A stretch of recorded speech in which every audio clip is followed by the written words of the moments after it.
Perkenalkan, nama saya Bintang Itu Pradana. Di sini saya akan mempresentasikan hasil laporan kerja praktik saya dengan judul Perencanaan Rumah Satu Lantai 2 Kafling Godean, Kabupaten Sleman, Daerah Istimewa Yogyakarta. Masuk latar belakang, jadi kerja praktik itu merupakan bagian penting dalam pendidikan arsitektur karena memberikan pengalaman langsung di dunia profesional. Melalui kegiatan ini, mahasiswa belajar menghubungkan teori dan praktik, memahami dinamika tim, budaya kerja biro, serta cara merespon kebutuhan klien, regulasi, dan kondisi tapak. Dalam kerja praktik ini, praktikan merancang rumah tinggal satu lantai di atas 2 kafling di kawasan Godean, Sleman, Yogyakarta. Proyek ini menghadirkan tantangan terkait linearitas ruang, efisiensi sirkulasi, zonasi, serta penerapan desain yang pasif dan adaptif terhadap iklim tropis lembab melalui pencahayaan alami, ventilasi silang, dan pengelolaan bukaan. Melalui proyek ini, saya mendalami konsep arsitektur tropis kontemporer yang mengutamakan kenyamanan, efisiensi, dan estetika. Proses perencanaan rumah tinggal ini menjadi saran belajar komprehensif mulai dari analisis tapak, pembagian konsep, hingga penyusunan gambar kerja dan revisi dan lain-lain. Lalu untuk rumusan masalah yang ada ini adalah bagaimana kita merancang sirkulasi rumah satu lantai dengan nyaman, lalu bagaimana memilih material yang efisiensi dan berkualitas, lalu bagaimana mendesain rumah satu lantai 2 kafling yang nyaman bagi penghuni. Lalu tujuan dan saran. Tujuannya sendiri itu adalah kerja praktik ini bertujuan untuk memberikan pemahaman langsung mengenai proses kerja di biro arsitektur, menerapkan teori perkuliahan dalam praktik profesional, mengeksplorasi pendekatan desain rumah tinggal yang inovatif, serta mengembangkan kemampuan komunikasi, koordinasi, dan pemahaman standar gambar kerja profesional. Lalu untuk sasarannya, sasaran kerja praktik ini adalah menghasilkan konsep dan desain rumah tinggal sesuai analisis proyek yang sudah ada, menyusun gambar kerja yang memenuhi standar profesional, meningkatkan pemahaman tentang manajemen proyek arsitektur, melatih kemampuan berpikir kritis dan menghadapi tantangan desain, serta menyusun laporan akhir sebagai dokumentasi refleksi pengalaman. Untuk manfaatnya sendiri, manfaat dan rencana kegiatan, pelaksanaan kerja praktik ini memberikan manfaat berupa pengalaman langsung dalam proses perencanaan arsitektur sesuai standar profesional, pemahaman tentang alur kerja di biro, serta penerapan teori akademik ke dalam proyek nyata. Praktikan mendapatkan keterampilan teknis seperti penyusun gambar kerja, visual 3D, hingga hitungan biaya konstruksi, serta mengasah kemampuan komunikasi, koordinasi, dan berpikir kritis dalam menyelesaikan tantangan desain. Kerja praktik ini juga bertujuan sebagai memberikan pemahaman langsung mengenai proses kerja di biro arsitektur. Lalu untuk rencana kegiatannya sendiri, dalam kerja praktik ini saya merancang rumah tinggal 2 kafling di PT MRA Studio. Untuk rencana kegiatannya sendiri, saya menyusun timeline schedule, perencanaan untuk alur kerja sistematis, melakukan analisis tapak, membuat skematik desain, mengembangkan data skematik, membuat 3D model sesuai studi massa dan proporsi bangunan, menyusun gambar kerja, terus membuat visual interior eksterior, menghitung rencana biaya anggaran, dan menyusun laporan akhir dalam dokumentasi kerja praktik. Lalu untuk profil instansinya sendiri, jadi profil instansi ini saya melakukan kerja praktik di PT MRA Studio atau PT Maslar Rahmadi Arsitek. Perusahaan tersebut adalah jasa profesional di bidang arsitektur, teknik rekayasa, desain interior, serta penelitian berbasis lingkungan dengan visi mendukung pembangunan nasional berkelanjutan. Untuk lokasi sendiri itu berdiri di Jalan Kaliurang, kilometer 14, Sleman, Yogyakarta. Perusahaan ini berawal dari studio sederhana yang berkembang dengan semangat profesionalisme dan kualitas. Perusahaan ini mengusung filosofi bahwa arsitektur tidak hanya menekankan estetika, tapi juga nilai sosial, budaya lokal, prinsip sustainability, dan menggabungkan kearifan lokal dengan informasi teknologi modern. Dengan komitmen dengan profesionalisme, kualitas, dan tanggung jawab sosial, PT MRA Rahmadi Arsitek ini terus berkolaborasi dengan mitra strategis menghadirkan lingkungan binaan yang fungsional, humanis, dan berdampak positif bagi masyarakat. Lalu ini ada struktur organisasinya, jadi ada pertama Dewan Komisaris, lalu untuk Dewan Direkturnya ada Pak Marsal Rahmadi, lalu untuk administrasi keuangan, lalu ada penanggung jawab teknis dan penjaga studio, pengawas studio, dan operasional quality control. Lalu untuk visi misi dari perusahaan tersebut adalah misi perusahaan konsultan menjadi perusahaan konsultan terpercaya dan unggul dalam menghasilkan karya-karya yang mendukung pembangunan berkelanjutan.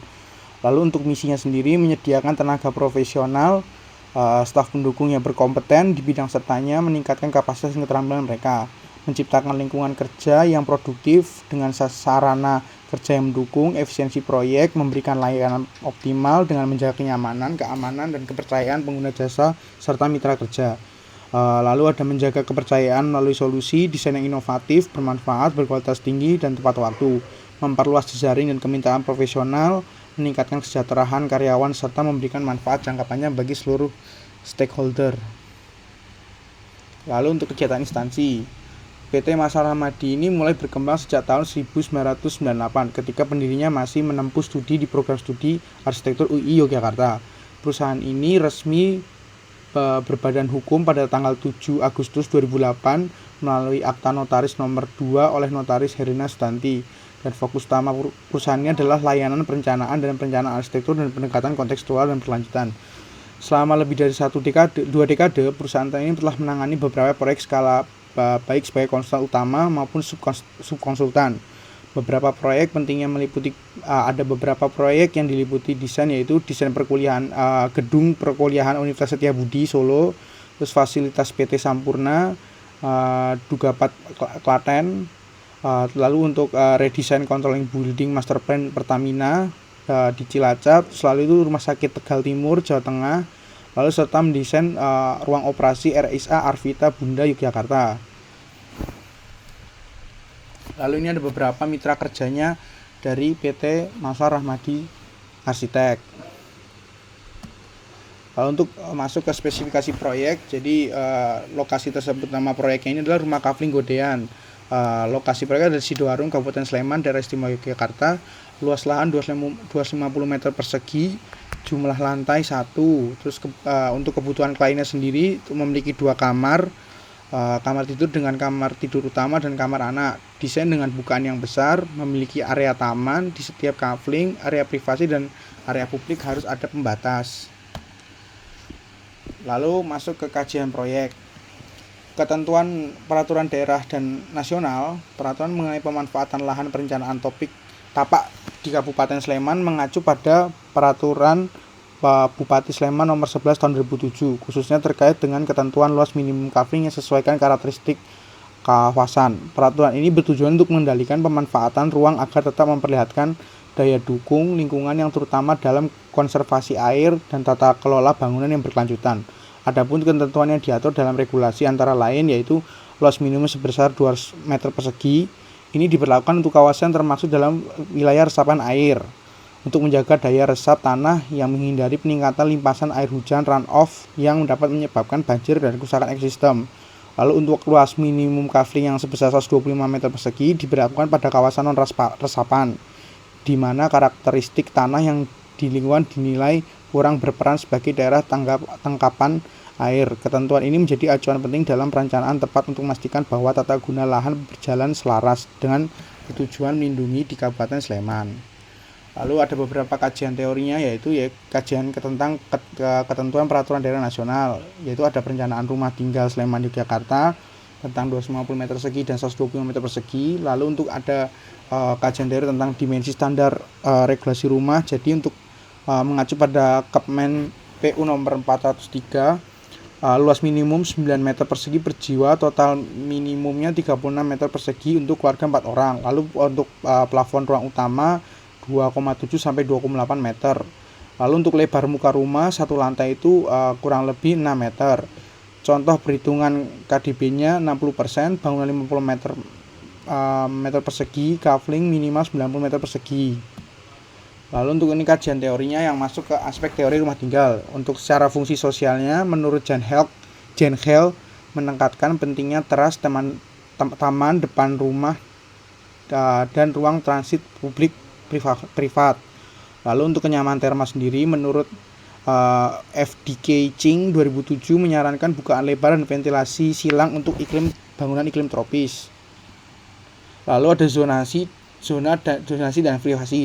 Dan menurut De Sciarra dan Cylinder menekankan pemisahan area publik dengan semi privat dan privat.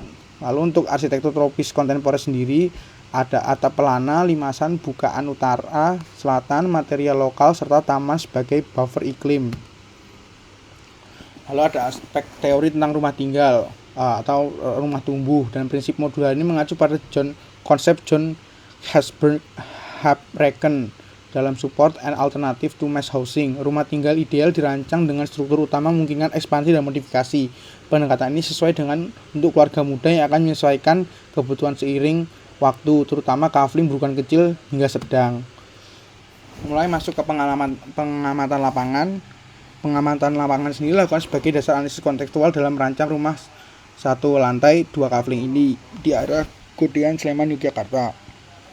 Masuk ke pertama di lokasi dan aksesibilitas. Jadi tapak terletak di kawasan pemukiman padat dengan akses langsung dari jalan lingkungan. Akses kendaraan roda 4 memungkinkan meskipun lebar jalan terbatas. Lokasi ini memiliki kedekatan dengan fasilitas umum seperti tempat ibadah, lalu ada sekolah di daerah kampungnya, lalu ada pasar tradisional di daerah Godean. Karakter kawasan ini suburban yang aktif. Lalu untuk bentuk luas dan tapak terdiri dari 2 kafling, yaitu yang digabung menjadi satu lahan berukuran 250 meter persegi. Bentuk lahan itu mendekati persegi panjang memanjang ke belakang, sehingga perlu strategi desain yang memperhatikan linearitas ruang serta sirkulasi yang efisien. Lalu untuk topografi dan elevasi, berdasarkan hasil observasi dan informasi dari kantor tapak relatif datar dengan elevasi rata-rata sekitar 110 mdpl. Kondisi ini memudahkan perencanaan drainase dan sistem pondasi sederhana. Oh iya, untuk menjelaskan lagi, jadi dalam satu tempat itu di 2 kafling itu satu kaflingnya itu ternyata beda elevasi. Itu sekitar 4-5 meter untuk elevasinya, dan itu dibuatkan dinding penahan tanah. Langsung masuk kondisi iklim dan lingkungan. Lingkungan sekitar tapak masih dipenuhi dengan ruang terbuka hijau. Walaupun mulai mengalami perkembangan pemukiman, iklim setempat adalah tropis lembab dengan suhu harian rata-rata 26-32 derajat dan kelembapan tinggi. Oleh karena itu, ventilasi silang, bukaan besar, dan penggunaan material mendukung kenyamanan termal sangat disarankan. Lalu untuk potensi pencahayaan dan ventilasi,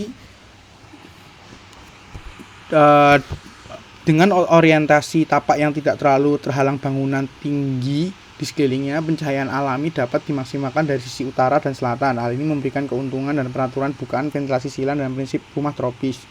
Lalu untuk aspek sosial sendiri, lingkungan sosial mendukung suasana tinggal yang tenang. Didominasi oleh rumah tinggal 1 lantai, kegiatan masyarakat itu cenderung aktif di pagi dan sore hari.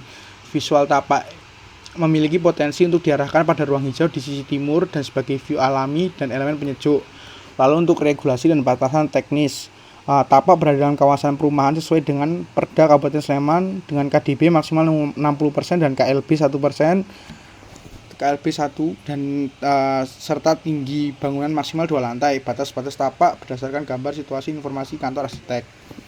Lalu untuk penyelesaian, masuk ke penyelesaian alur proses desainnya, yaitu pertama ada briefing awal dan pencatatan kebutuhan klien, diskusi dengan prinsipal, penyusunan zonasi dan analisis kebutuhan ruang, perencanaan blok plan dan gubahan, pengembangan model 3D dan fasad, dan finalisasi desain rendering gambar teknis.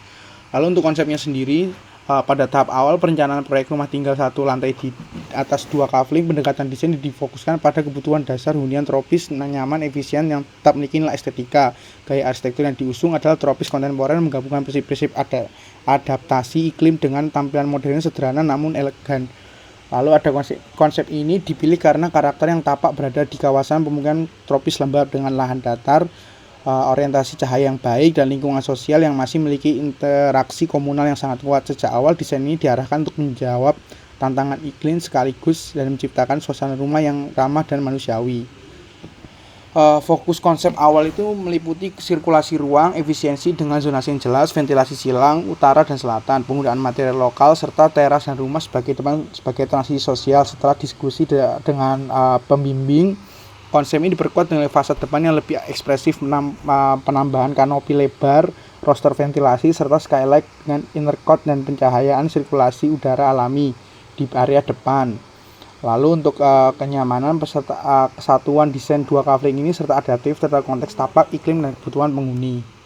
Lalu ini ada di gambar-gambar tapaknya. Ini untuk tampak kafling bawah. dan tampak yang ini tampak kafling atas. Lalu ini untuk gambar detail dinas dan site plan-nya. Masuk kesimpulan dan saran.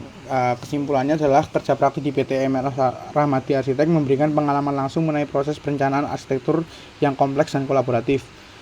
Saya belajar bahwa keberhasilan desain itu ditentukan oleh pengembangan ide sesuai konteks tapak, masukan teams dan regulasi, penguasaan perangkat digital seperti AutoCAD dan SketchUp mendukung efisiensi, sementara kemampuan strategis dalam merespon revisi menjadi kunci. Proyek rumah 1 lantai 2 kafling ini dan konsep kos ini menunjukkan pentingnya evaluasi desain termasuk pergeseran gaya dari industrial ke modern tropis. Kegiatan ini memperkuat keterampilan teknis, komunikasi, manajemen waktu, dan menyelesaikan masalah berbasis konteks.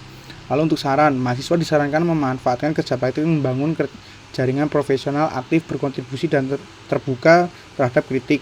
Perguruan tinggi perlu menyelesaikan teori dengan praktik melalui proyek nyata, kerjasama biro, serta pelatihan perangkat lunak industri. Biro arsitek diharapkan memberi ruang belajar komprehensif dan melibatkan mahasiswa pada seluruh tahap perencanaan hingga gambar kerja. Sekian presentasi dari saya. Terima kasih.